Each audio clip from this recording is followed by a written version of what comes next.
Muy buenos días, jóvenes del primero medio. Soy su profesor Alexis Salamanca y en esta ocasión vamos a realizar una clase que se llama El surgimiento de los estados nacionales. Antes de comenzar, tenemos que mencionar que habíamos analizado anteriormente todos los movimientos y transformaciones liberales que estaban surgiendo en Europa y que de una u otra manera van a dar como consecuencia la independencia de nuestro país y el desarrollo de nuestro Estado-nación. ¿Ya? Y antes que ocurriese este desarrollo, tenemos que analizar cómo surge el nacionalismo en Europa para poder entender qué es y cómo ocurre este proceso en nuestro país. ¿Ya? ¿Cuál es el objetivo de la clase? Es comprender la importancia del nacionalismo para el desarrollo de los Estados-nación en Europa y también en nuestro país o en América. ¿Ya? Eh, ¿Por qué es importante conocer esto? Porque de esta forma podemos analizar más adelante el surgimiento de nuestro Estado-nación que es Chile y de esta manera ustedes puedan comprender que todas esas ideas republicanas que nacen, que se desarrollan en nuestro país, tienen una causa y esta causa es lo que vamos a analizar en el día de hoy. Ya, comencemos. En primer lugar, la pregunta que ustedes deben plantearse antes de todo es ¿qué es una nación? ¿Ya? Eh, y para ello vamos a hablar de dos definiciones para que quede totalmente clara y a final de cuentas poder comprender cuál de ellas es lo que ocurre en nuestro país. ¿Ya? Según el liberal que aquí tengo, que es Samuel Seyes, menciona que nación son todos los individuos que se someten a la misma ley. Es fruto de un pacto voluntario. Es decir, que cuando ustedes nacen en un territorio determinado, ustedes de una manera voluntaria se someten a un tipo de normas y leyes que obviamente regula a las personas de ese territorio, de ese país. Por tal motivo, ustedes se comprometen voluntariamente con la nación y por ende pasan a formar parte de ella. ¿Ya? Según este concepto de nacionalismo liberal de Seyes, hace que todas las personas que están dentro de un territorio se sometan a una misma ley. ¿Ya? También hay una forma de nacionalismo que es más bien conservador y que está impulsada por Herder, ¿ya? Aquí vamos a ver quién es Herder, aquí tenemos una imagen, y que menciona dentro de su idealismo que la nación trasciende el individuo. Imagínense, es espiritual e innata. Para él es el bond case, que se manifiesta en una serie de elementos: la cultura, la lengua, la historia común, la raza, la religión, etc. Obviamente influenciada por el romanticismo y por el tradicionalismo, ¿ya? Ideas culturales, históricas, que hacen que las personas que nazcan en un territorio se sientan parte de ella. Según Herder, que obviamente sus ideas van a influir de una manera muy firme en la unificación de Italia y Alemania, una persona que tenga la misma lengua, que se sienta y que sepa parte de su historia, que tengan la misma raza y la misma religión, debe pertenecer a una nación. Y por ende, chiquillos, aunque no lo crean, esta concepción, más la concepción de nacionalismo liberal de Seyes, hace y forma el concepto de nación que ustedes conocen. Y además muestra por qué ustedes deben educarse en lenguaje e historia. ¿Por qué está la historia? Aquí está la respuesta. Está principalmente porque ustedes deben comprender de forma espiritual cuál es su nación. Para ello deben todos hablar el mismo lenguaje y además deben conocer la historia en común que todos tenemos. ¿Ya? Esto a la larga va a nacer este nuevo sentimiento que se denomina nacionalismo, que va a exaltar el sentimiento de unidad de una comunidad que comparte ciertas características en común, ¿ya? Y fomenta el deseo de los pueblos de que sus fronteras políticas coincidieran con los límites de su comunidad nacional. ¿Qué quiere decir esto? Que a la larga, cada una de las naciones que se van a formar se unen con otras comunidades que tienen el mismo lenguaje, que tienen la misma historia y obviamente, disculpen, fomenta el deseo de estas naciones a que sus fronteras estén limitadas por las comunidades que los rodean, que tengan un límite en común. Los alemanes, lenguaje alemán, historia alemán, están divididos por los franceses, que tienen su propia historia, que tienen su propio lenguaje, su propia religión, ¿ya? Esa es la larga, ese es el sentimiento nacionalista que yo quiero que ustedes comprendan. ¿Cómo se manifiesta el nacionalismo en este momento? Se manifiesta principalmente por dos movimientos.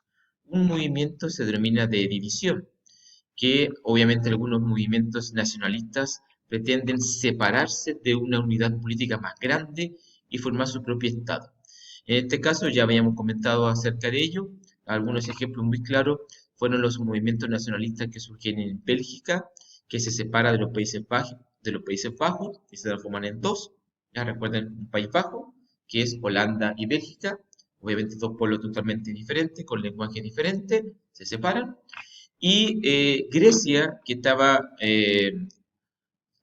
dominado por el Imperio Turco, obviamente tienen diferente historia, diferente cultura, diferente idioma, entonces también se separan, ¿ya? Estos movimientos separatistas van a impulsarse principalmente en la primera mitad del siglo XIX, ¿ya, chiquillos? Y por último, otra forma de unificación de las nacionalidades tiene que ver, al contrario del anterior, tiene que ver con un carácter integrador. Es decir, pretenden unir en un solo Estado, nación, diversos territorios que eran independientes o que estaban bajo los dominios de otro Estado.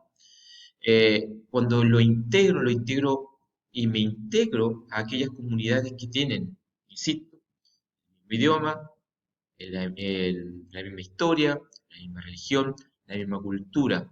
Yo observo que esas comunidades están dominadas a lo mejor por un imperio de otro idioma. Entonces trato de impulsarlo a que se acerquen a la nación, a la patria, y efectivamente puedan crear un solo Estado. En este caso estamos hablando principalmente de los ejemplos de Alemania e Italia, que sin lugar a duda son los más claros ejemplos de este tipo de unificación de nacionalidades, ¿ya? Y por eso vamos a analizarlo más en profundidad en este momento. ¿Cuáles son las expresiones de nacionalismo más claramente definidas? En primer lugar, tenemos que mencionar que estas expresiones nacen de las ideas liberales, que durante el siglo XIX estuvo acompañada por muchos casos de la conformación de los estados nacionales. Al mismo tiempo que las ideas liberales se estaban creando y formando, de esta manera el concepto de nación también se estaba formando en todos los pueblos de Europa y también en América, ¿ya? En este sentido, el nacionalismo acompañó el proceso de unificación de estados europeos como Italia y Alemania, y también estuvo ligado al surgimiento de nuevos estados nacionales en América, como en el caso de, en primer lugar, Estados Unidos, Haití, Chile, ¿ya? Argentina, entre los demás países que van a conformar nuestro continente. Y obviamente, en vista de lo que estaba ocurriendo en Europa, nosotros tratamos de emular o copiar esas mismas expresiones.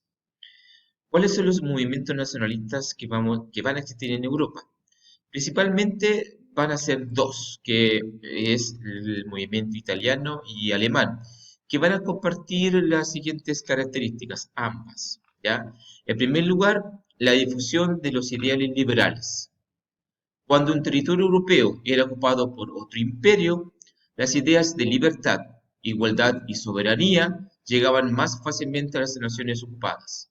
Por tal motivo, si ellos se sentían invadidos, imaginemos en el caso del pueblo español, que fue invadido por los franceses, no van a sentirse parte de ese imperio francés, entonces van a pensar en estas ideas liberales y van a querer formar su propia nación, ¿ya?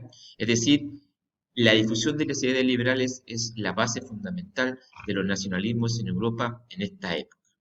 Y obviamente es la base también de nuestra independencia y nuestro proceso de creación de nuestro Estado-nación.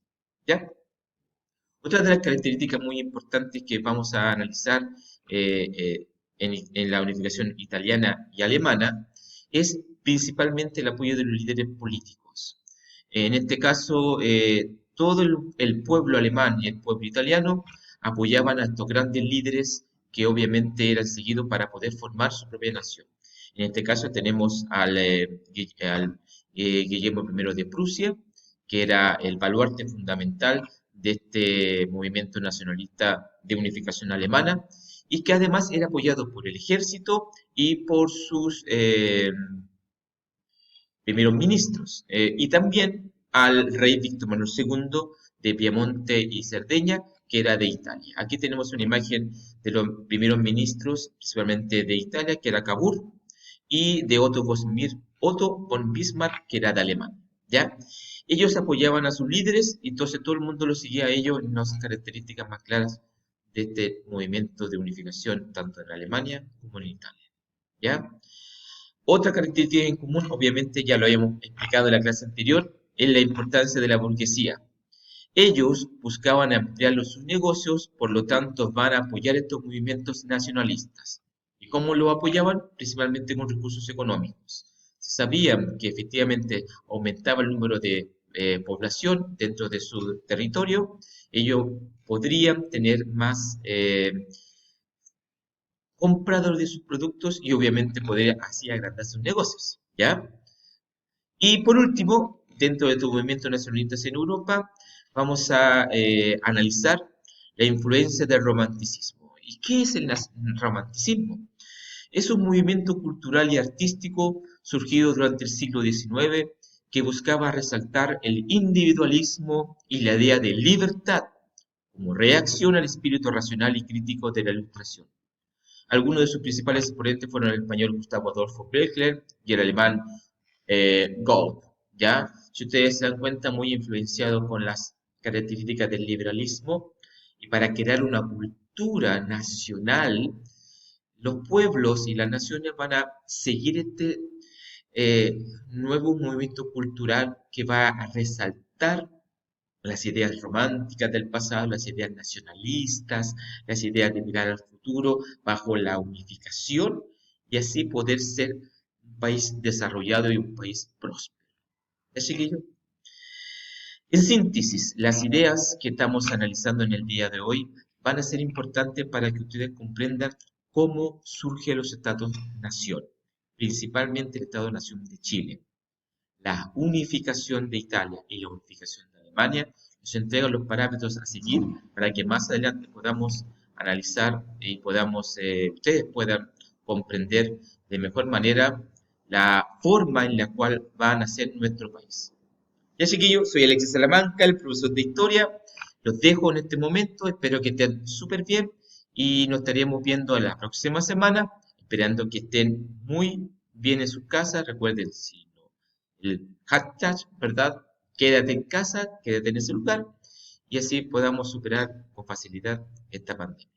Nos vemos, cualquier consulta o duda, Gmail o WhatsApp. Hasta luego, jóvenes, que tengan una excelente semana.